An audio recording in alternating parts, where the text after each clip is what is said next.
ఆధునిక సౌకర్యాలతో అందరికీ అందుబాటు ధరల్లో మీకు స్వాగతం పలుకుతుంది Ravipriya function hall AC, third floor, Ravipriya mall, Guntur road, Ongole. 500 seating capacity, AC dining hall, AC bedrooms కలవు మరియు విశాలమైన పార్కింగ్, జనరేటర్ సౌకర్యం కలదు.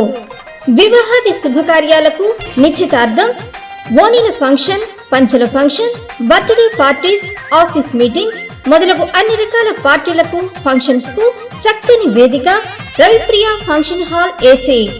మీ అభిరుచికి అనుగుణంగా డెకరేషన్ మరియు లైటింగ్ చేయబడును. బుకింగ్ కొరకు సంప్రదించండి చక్కా హరి, సెల్ 9849150375, చక్కా Krishna, cell 9293557721, Ramakrishna, cell 9703498498. Ravipriya function hall AC, third floor, Ravipriya mall, Guntur road, Ongole. Ongole నగరంలోని గైనకాలజిస్టులకు సంబంధించి జెనెటిక్ ఫీటల్ మెడిసిన్ కాన్ఫరెన్స్ స్థానిక ఐఎంఏ హాల్ నందు నేడు నిర్వహించారు. నగరంలోని సుమారు 100 మందికి పైగా గైనకాలజిస్టులు, వారికి సంబంధించిన వివిధ విభాగాలకు చెందిన డాక్టర్లు ఈ సమావేశానికి హాజరయ్యారు. ఈ కాన్ఫరెన్స్ నందు డాక్టర్లు హైమావతి, మణిమాల, సమత, కమల, హిమబిందు, మాధవీలత, నాగేశ్వరరావు, ఫణీంద్ర, రోహిణి, జక్రయ్య, రమాదేవి, ఉదయిని, మల్లికార్జున్ తదితరులు పాల్గొన్నారు.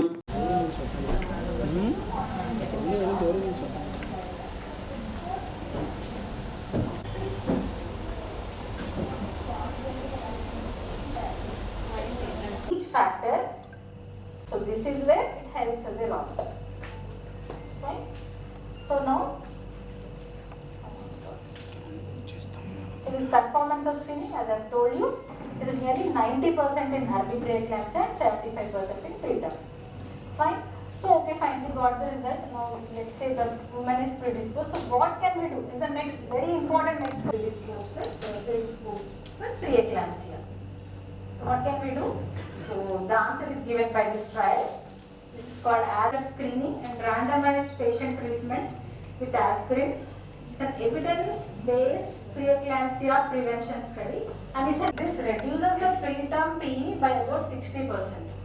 Okay, but when the compliance is more, the compliance is nearly 90%, the reduction is 75%.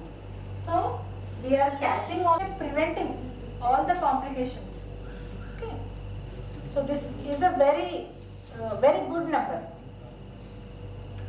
because it is very common disease. So I just want to show you how we do in our, where we have already the history, everything is being there. So the system, say if it is weight or gestational age, okay, this is the maternal weight, height, then history of smoking, any previous history, any diabetes, type 1 diabetes as you can see. And conception also is very software. We just have to go and click the history and then give it the feed. Later on, this is the second page. Mean arterial pressure, system will record. Once we enter, and then we should take the mean of all the data.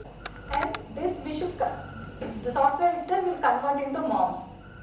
Okay. Actually, unemployed is screening where we include PLGF as well. It's, as I told you, it's a FMF website. We have to go through the basic training, preeclampsia screening. We have to go through that. It will be a 1 hour lecture also, whatever I have told you, the same thing is there. And then we have to submit the pictures.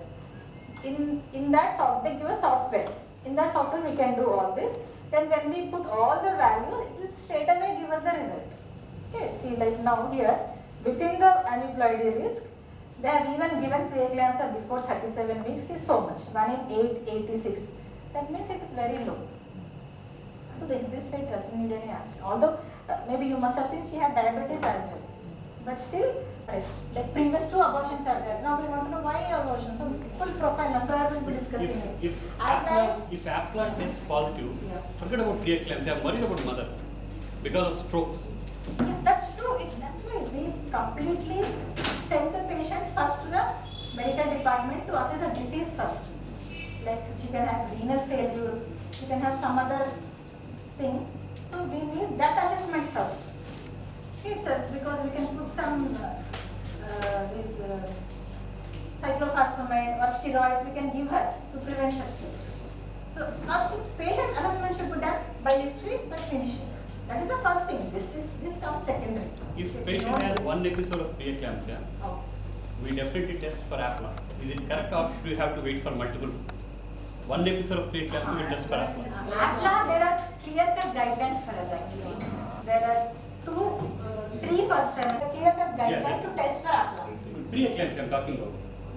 What I do, Early onset we take it as I advise, whatever obstetrician if she asks me, I will say that one episode of preeclampsia, for example, if first baby had preeclampsia preterm, I will tell them test for APLA.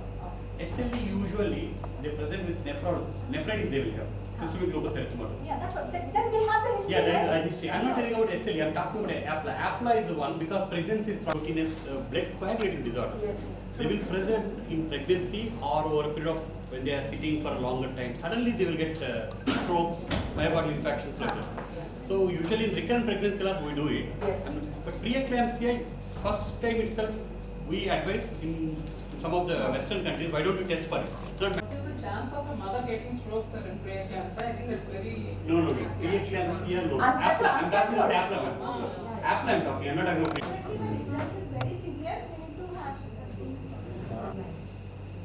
Like very early onset preeclampsia they present. Case of eclampsia, first pregnancy. Second pregnancy, when do we start ecosprin, aspirin?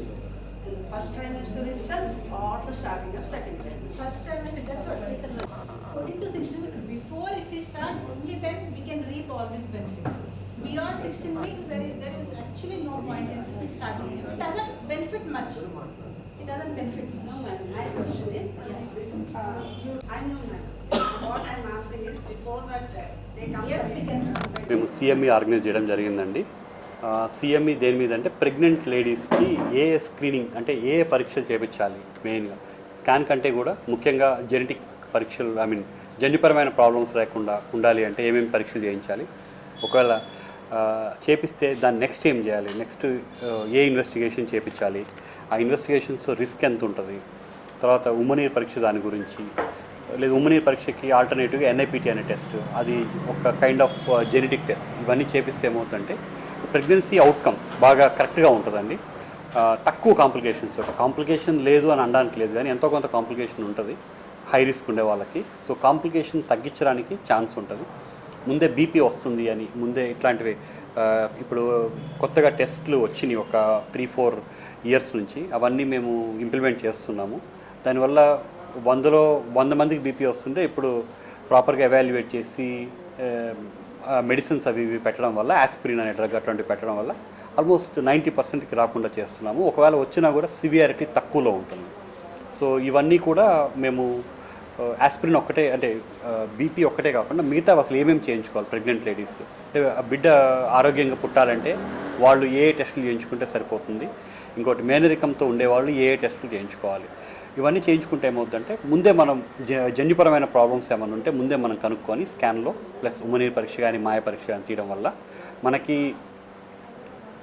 Baby సివియర్గా ఉంది అంటే termination ఒకటి change చేసుకుంటే, ఇంకొకటి next ప్రెగ్నెన్సీలో బిడ్డ బాగున్నా సరే మనం టెస్ట్ చేయించుకోవాలి. ఎందుకంటే మనకు చెప్పలేము అన్నిసార్లు స్కాన్లో అన్నీ తెలియవు. సో కానీ టెస్ట్లో తెలుస్తుంది. సో టెస్ట్లో చేసినప్పుడు మనం పుట్టాక మనం వెనక్కి వెళ్ళలేము కాబట్టి కడుపులో ఉన్నప్పుడే మనం వేరే రకరకాల టెస్టులు చేసి దాన్ని ముందే కనుక్కోవచ్చు. ఏవైతే కొన్ని ట్రీట్ చేయగలమో అవి అంతవరకు మేము ట్రీట్ చేయగలుగుతాము. కొన్ని చేయలేనివి వాటికి ట్రీట్మెంట్ ఉండదు. అవి కాకపోతే ముందే మనం కనుక్కోవచ్చు కాబట్టి ఒక అడ్వాంటేజ్ అనేది ఎంతో కొంత ఉంటుంది. దానికి సిఎంఈ ఒకటి కండక్ట్ చేశామండి. ఇది డాక్టర్ మల్లికార్జున్ గారు డిఎం, తను జెనెటిసిస్ట్ అండి, బెంగళూరు మెడ్జీనోమ్ ల్యాబ్స్లో పనిచేస్తారు సార్. సో తను వచ్చారు. ఫెర్నాండస్ హాస్పిటల్ నుంచి డాక్టర్ జగిత్యాని గారు వచ్చారండి. నా పేరు డాక్టర్ ఫణీంద్ర, నేను ఫీటల్ మెడిసిన్, నేను Aira institute of fetal medicine Sundarayya Bhavan రోడ్లో నేను స్టార్ట్ చేయడం జరిగిందండి. రేడియేషన్ అనేది ఉండదండి, సిటీలో ఉంటుంది రేడియేషన్, ఎక్స్రేలో ఉంటుంది. అల్ట్రాసౌండ్ అనేది సౌండ్ వేవ్, సౌండ్లో రేడియేషన్ ఏమి ఉండదు, safe, 100% safe. Who organized such a nice CME, and in such a places he is organizing the CME which is beneficial to all the treating obstetricians, which in turn help all their patients in caring their pregnant women and then reduce all the risk both for the babies and the mother.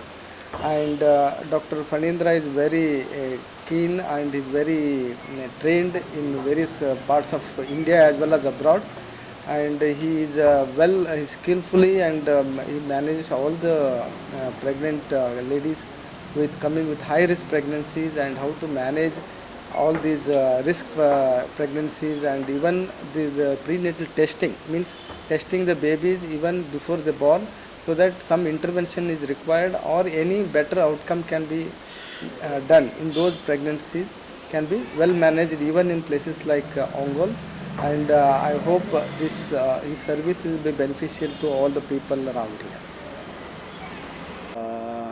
ఈరోజు సీఎంఏ జరిగే ఒంగోలు దానికి వచ్చాను. నేను doctor Vijay, Apollo medical college Hyderabad నుంచి వచ్చానండి. నేను non vascular interventional రేడియాలజిస్ట్గా ఉన్నాను. ఇక్కడ సార్ ఫనీ సారు ఈ ఫీటల్ ఇంటర్వెన్షన్స్ గురించి ఇప్పుడు ప్రెగ్నెంట్ లేడీస్ బీపీ దాని గురించి సార్ అందరికీ అవేర్నెస్ తేవడానికి ఆబ్స్ట్రిషన్స్కి సీఎంఈ కండక్ట్ చేశారు. అందులో పాటు ఈయన ఫీటల్ ఇంటర్వెన్షన్స్ కూడా సార్ చేసేవాళ్ళు, వాళ్ళ దగ్గర నేర్చుకున్నాను. ఇప్పుడు సీఎంఈ దాంట్లో ఎప్పుడు మనం ఫీటల్ని ఇంటర్వెన్షన్స్ చేయొచ్చు, ఏ స్టేజ్లో చేయొచ్చు అంటే పాపతో పాటు పుట్టబోయే బిడ్డతో పాటు మదర్కి కూడా నివారణ ఎలా చేయాలనే దాని మీద కాన్సెప్ట్స్ చెప్తా ఉన్నాం సార్. బట్ ఇది చాలా హెల్ప్ఫుల్ అండి. ఈ రిమోట్ ఏరియాస్లో సారు చాలా వరకు అవేర్నెస్ తెచ్చాడు, చాలా వరకు కేసులు కూడా చేశాడు. నేను అందులో నేర్చుకున్నాను కూడా. బాగుంది ఇక్కడ. అందరికీ నమస్కారం అండి. నా పేరు డాక్టర్ కమల నర్సింగ్ హోమ్ నుంచి. అందరికీ తెలిసి ఇవాళ డాక్టర్ ఫణీంద్ర గారు Aira institute of foetal medicine నుంచి ఇవాళ మాకు అందరు ప్రకాశం డిస్ట్రిక్ట్ గైనకాలజిస్టులు అందరికీ ఒక interactive session, CME session arrange చేశారు. మనకి తెలిసిందే డాక్టర్ ఫణీంద్ర గారు రేడియాలజిస్ట్, దాని తర్వాత చాలా కంట్రీస్లో అడ్వాన్స్డ్ ఫీటల్ మెడిసిన్, ఫీటల్ సర్జరీకి సంబంధించిన కోర్సులు చేసి వచ్చారు. సో తన ఎక్స్టెండెడ్ నాలెడ్జ్ని మా అందరితో షేర్ చేయడానికి వాళ్ళు మాకు ఈ కాన్ఫరెన్స్ పెట్టారు. చాలా ఎన్లైటనింగ్ పాయింట్స్ చాలా చెప్తున్నారు మాకు దీంట్లో. అలాగే ఇప్పుడు ఫీటల్ మెడిసిన్ మెయిన్గా ఏంటంటే ఇప్పుడు డెవలపింగ్ సబ్జెక్ట్ అది. ఫీటల్ అంటే బిడ్డ లోపల ఉన్న బిడ్డని ఎలాగ ముందే డీల్ చేసుకోవాలంటే ఇప్పుడు మల్టిపుల్ ప్రెగ్నెన్సీస్ ఉంటాయి. రెండు పిల్లలు లోపల ఉన్నప్పుడు ఒక బిడ్డ బాగాలేకపోతే ఇంకో బిడ్డ బాగుంటే ఈ బాలేని బిడ్డను ఏం చేయాలి, బాగున్న బిడ్డను ఎలా డీల్ చేయాలి, అలాగే డబుల్ మార్కర్స్, క్వాడ్రపుల్ మార్కర్స్ అనేది ఈ ఫీటల్ మార్కర్స్ అనేవి కొన్ని ఉంటాయి ముందే జెనెటిక్కి సంబంధించినవి. వీటి మీద ఈ టాపిక్ మాట్లాడుతున్నారు మెయిన్గా. ఫీటల్ అంటే ఎన్నో వారం నుంచి, అది డెలివరీ అయిన తర్వాత చేయించుకోవటం కాదు, మనకి ప్రెగ్నెన్సీ ఎప్పుడైతే కన్ఫర్మ్ అవుతుందో అప్పటి నుంచి గైనకాలజిస్ట్ దగ్గర చెకప్ చేయించుకుంటే వాళ్ళ ఫీటల్ మార్కర్స్ అనేది మనకి 8 to 9 weeks నుంచే ఫీటల్ మార్కర్స్ చేయటం అనేది స్టార్ట్ అవుతాయి. ఇప్పుడు ఈ కొత్త కాన్సెప్ట్ జెనెటిక్ కౌన్సిలింగ్ జెనెటిక్ అనే సబ్జెక్ట్కి సంబంధించిన టాపిక్ కాబట్టి 8 weeks అంటే మీరు ఫస్ట్ ఎప్పుడైతే గైనకాలజిస్ట్ని కలుస్తారో ఆ రోజు నుంచే మొదలవుతుంది మీకు ఈ స్క్రీనింగ్ అనేది. సో మనకి ఏదైతే అవసరం ఉన్నాయో మీ గైనకాలజిస్ట్, తర్వాత ఫీటల్ మెడిసిన్ స్పెషలిస్ట్ ఇలాంటి వాళ్ళ దగ్గర చూపించుకొని ఫాలోఅప్ చేయించుకుంటే బాగుంటుంది. దీంట్లో ఇవాళ ప్రకాశం జిల్లాకు సంబంధించిన గైనకాలజిస్టులు అందరూ పాల్గొన్నారు. So we are very happy and thankful to doctor Haimavathi madam and doctor Nageswara Rao గారు అండ్ డాక్టర్ ఫణీంద్ర గారు for giving us this opportunity.